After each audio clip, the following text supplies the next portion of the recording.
السلام علیکم دوستان عزیز. امروز ما خواستیم توقی هایی که در شهر پنجکین زنهای تاجیک میدوزند به شما نشان دهیم.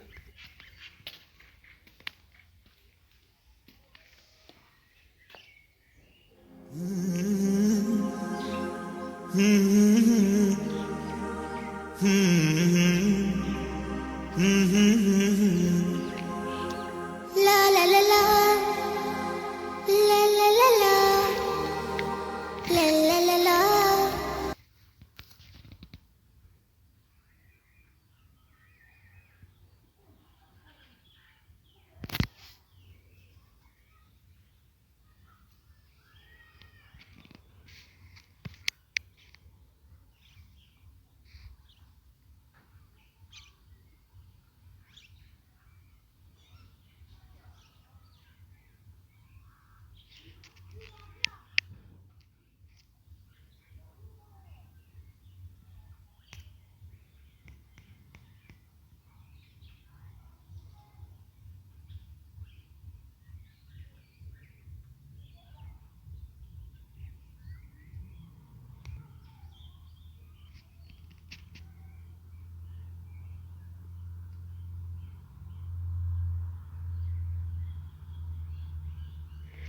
در اینجا توقی ها پنجکینتی بستان ایستگی تاجیکستان ایستگی من سبت ها رو میبینیم. سبت رو زنهای پرهنر گلدوزی کردند در بلش.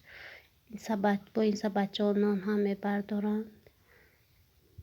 سرازم 5500. تشکر زیاد دوستان عزیز.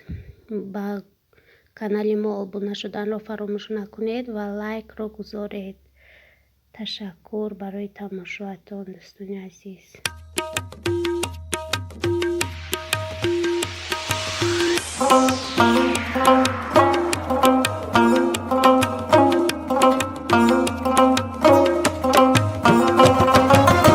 نشست دیده خونین با انتظار بیا